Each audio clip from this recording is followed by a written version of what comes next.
ಮಂಗಳೂರು ನಗರದ ರಥಬೀದಿಯಲ್ಲಿರುವ ದಯಾನಂದ ಪೈ ಕಾಲೇಜಿನಲ್ಲಿ ನಡೆದ ಹಿಜಾಬ್ ವಿವಾದದ ವಿಚಾರಕ್ಕೆ ಸಂಬಂಧಪಟ್ಟಂತೆ ಸಂತ್ರಸ್ತ ವಿದ್ಯಾರ್ಥಿನಿಯ ಮೇಲೆ ದಾಖಲಾದ ಸುಳ್ಳು ಮೊಕದ್ದಮೆ ಹಿಂಪಡೆದು ಸುಳ್ಳು ದೂರು ನೀಡಿದವರ ವಿರುದ್ಧ ಸೂಕ್ತ ಕಾನೂನು ಕ್ರಮ ಕೈಗೊಳ್ಳುವಂತೆ campus front of India Karnataka ಇದರ ಜಿಲ್ಲಾಧ್ಯಕ್ಷ ಸರ್ಫುದ್ದೀನ್ ಕವ್ವೂರು ನೇತೃತ್ವದಲ್ಲಿ ಮಂಗಳೂರು ನಗರ ಪೊಲೀಸ್ ಉಪ ಆಯುಕ್ತರಿಗೆ ಮನವಿಯನ್ನು ಸಲ್ಲಿಸಲಾಯಿತು.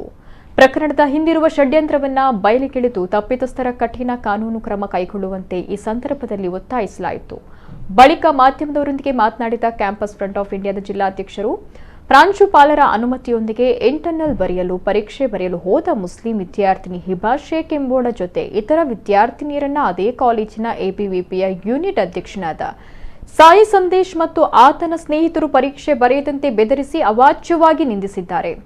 ನೀನು ಭಯೋತ್ಪಾದಕಿ, ದೇಶದ್ರೋಹಿ ಅಂತ ಧರ್ಮ ನಿಂದನೆ ಮಾಡಿದ್ದಾರೆ. ಆದರೆ ತನ್ನ ಮೇಲಾದ ದೌರ್ಜನ್ಯದ ವಿರುದ್ಧ ಕಾನೂನಾತ್ಮಕವಾಗಿ ನ್ಯಾಯ ಪಡೆಯಲು ಮುಂದಾದ ಕಾರಣಕ್ಕೆ ಸಂತ್ರಸ್ತ ವಿದ್ಯಾರ್ಥಿನಿಯ ಮೇಲೆಯೇ ಕಾಲೇಜಿನ ಎಬಿವಿಪಿ ಕಾರ್ಯದರ್ಶಿಯಾದ ಕವನಾ ಶೆಟ್ಟಿ ಎಂಬುವರು ಸುಳ್ಳು ದೂರನ್ನ ದಾಖಲಿಸಿದ್ದಾರೆ. ಘಟನೆ ನಡೆಯುವ ವೇಳೆ ಆ ಸ್ಥಳದಲ್ಲಿ ಇರದವರು ಸುಳ್ಳು ದೂರು ಕೊಟ್ಟು ಅನ್ಯಾಯಕ್ಕೊಳಗಾದ ವಿದ್ಯಾರ್ಥಿನಿ ಹಿಬಾ ಶೇಖ್ ಮೇಲೆ ಸುಳ್ಳು ಆರೋಪವನ್ನ ಹೊರಿಸಿದ್ದಾರೆ.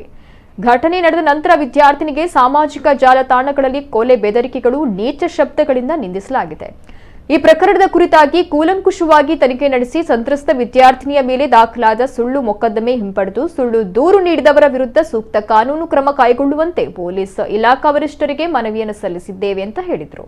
ಮಂಗಳೂರಿನ ಕಾರ್ ಸ್ಟ್ರೀಟ್ ಕಾಲೇಜಿನಲ್ಲಿ ಏನು ಮೊನ್ನೆ 3ನೇ ತಾರೀಕಿಗೆ ಅಥವಾ 4ನೇ ತಾರೀಕಿಗೆ ವಿದ್ಯಾರ್ಥಿನಿಗಳ ಮೇಲೆ ಏನು ಹೈಕೋರ್ಟಿನ ಆದೇಶ ಇದೆ ಅಂತೇಳಿ ಆದೇಶವನ್ನು ದುರುಪಯೋಗಪಡಿಸಿಕೊಂಡು ಕೆಲವೊಂದು ಗೂಂಡಾ ವಿದ್ಯಾರ್ಥಿನಿಗಳಿಗೆ ಹಲ್ಲೆ ಮಾಡಿದಂಥ ವಿಚಾರದಲ್ಲಿ ಈಗಾಗಲೇ ನಾವು ಏನು ಅದರ ಸತ್ಯಾಸತ್ಯತೆ ತನಿಖೆಯ ವಿಚಾರದಲ್ಲಿ ನಮ್ಮ ಕಮಿಷನರ್ ಸಾರ್ರವನ್ನು ಮೀಟಾಗಿ ಆ ವಿಚಾರದಲ್ಲಿ ಸೂಕ್ತವಾದಂತಹ ತನಿಖೆಯನ್ನು ಮಾಡಬೇಕು ಅಂತ ಹೇಳುವಂತಹ ಮನವಿಯನ್ನು ಮಾಡಿ ಬಂದಿರುವಂಥದ್ದು.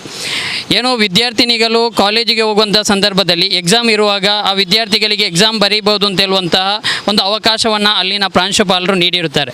ಏನು ಹೈಕೋರ್ಟ್ ವರ್ಡಿಕ್ಟ್ ಇರುವಂಥದ್ದು ತರಗತಿಗೆ ಹಿಜಾಬ್ ಹಾಕ್ಕೊಂಡು ಹೋಗಬಾರ್ದು ಅಂತ ಮಾತ್ರ ಆಗಿರುತ್ತದೆ. ಅಲ್ಲಿರುವಂಥ ಕ್ಯಾಂಪಸ್ ಒಳಗಡೆ ಅಥವಾ ಲೈಬ್ರರಿಗೆ ಅಥವಾ ಕ್ಯಾಂಟೀನಿಗೆ ಅಲ್ಲಿ ಯಾವುದೇ ಪ್ರದೇಶಕ್ಕೆ ಬೇಕಾದರೂ ಆ ಸ್ಟೂಡೆಂಟ್ಸ್ಗಳಿಗೆ ಹೋಗೋದಕ್ಕೆ ಹೈಕೋರ್ಟಿನಿಂದ ಯಾವುದೇ ರೀತಿಯಾದಂಥ ತಡೆಯಾಜ್ಞೆ ಯಾವುದು ಇರುವುದಿಲ್ಲ.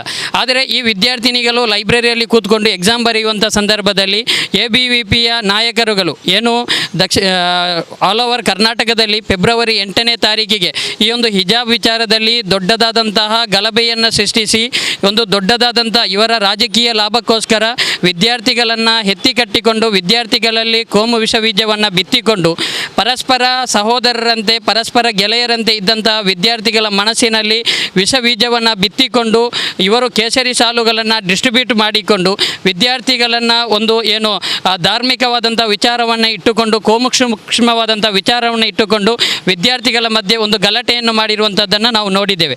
ಆದರೆ ದಕ್ಷಿಣ ಕನ್ನಡ ಜಿಲ್ಲೆಯಲ್ಲಿ ಅಥವಾ ಮಂಗಳೂರಿನಲ್ಲಿ ಇಂತಹ ಏನು ಗಲಾಟೆಯನ್ನು ಅಥವಾ ಗಲಭೆಯನ್ನು ಅಥವಾ ಇವರಿಗೆ ಈ ಒಂದು ರಾಜಕೀಯ ಲಾಭವನ್ನು ಇವರಿಗೆ ಪಡೀಲಿಕ್ಕೆ ಸಾಧ್ಯವಾಗದೇ ಇರುವುದರಿಂದ ಏನು ಇವಾಗ ಇನ್ನಾದರೂ ಅದನ್ನು ಪಡೆದೇ ತೀರುವೆ ಅಂತ ಹೇಳುವಂಥ ಉದ್ದೇಶವನ್ನು ಇಟ್ಟುಕೊಂಡು ಎಬಿವಿಪಿ ಹೋಗ್ತಾ ಇರುವಂಥದ್ದನ್ನಾಗಿರುತ್ತೆ ನಾವು ಮೊನ್ನೆ ದಯಾನಂದ ಕಾಲೇಜಿನಲ್ಲಿ ಕಂಡಿರುವಂಥದ್ದು. ಈ ರೀತಿಯಾಗಿ ಒಂದು ದೊಡ್ಡದಾದಂಥ ಷಡ್ಯಂತ್ರವನ್ನು ಯಾರೆಲ್ಲ ಮಾಡಿದ್ದಾರ ಈ ಬಗ್ಗೆ ಸೂಕ್ತವಾದಂಥ ತನಿಖೆಯನ್ನು ಮಾಡಬೇಕು. ಮಾತ್ರವಲ್ಲ, ಯಾರೆಲ್ಲ ಇದರಲ್ಲಿ ತಪ್ಪಿತಸ್ಥರಿದ್ದಾರ, ಸಾಯಿ ಸಂದೇಶ ಆಗಿರ್ಬೋದು ಅಥವಾ ಸುಳ್ಳು ದೂರು ದಾಖಲಿಸಿದಂಥ ಕವನ ಶೆಟ್ಟಿ ಆಗಿರ್ಬೋದು ಅಥವಾ ಸೋಷಿಯಲ್ ಮೀಡಿಯಾದಲ್ಲಿ ಥ್ರೆಟ್ಗಳನ್ನು ಆಗ್ತಾ ಇರುವಂಥ ಸನತ್ ಶೆಟ್ಟಿ ಆಗಿರ್ಬೋದು ಅಥವಾ ಇನ್ನಿತರ ವಿದ್ಯಾರ್ಥಿಗಳು ಯಾರೆಲ್ಲ ಅಲ್ಲಿ ಭಾಗಿಯಾಗಿದ್ದೀರಾ ಎಬಿವಿಪಿಯ ಕಾರ್ಯಕರ್ತರು ಅವರೆಲ್ಲರ ಮೇಲೆ ಸೂಕ್ತವಾದಂಥ ಕ್ರಮವನ್ನು ಕೈಗೊಂಡು ಅತಿ ಶೀಘ್ರದಲ್ಲಿ ಅವರನ್ನು ಬಂಧನ ಮಾಡಬೇಕು. ಅದೇ ರೀತಿ ಈ ವಿದ್ಯಾರ್ಥಿನಿ ಸಂತ್ರಸ್ತ ವಿದ್ಯಾರ್ಥಿಗಳು ಯಾರಿದ್ದಾರ ಅವರ ಮೇಲೆ ದಾಖಲಿಸಿದಂಥ ಸುಳ್ಳು ಮೊಕದ್ದಮೆಯನ್ನು ಹಿಂಪಡೆಯಬೇಕು.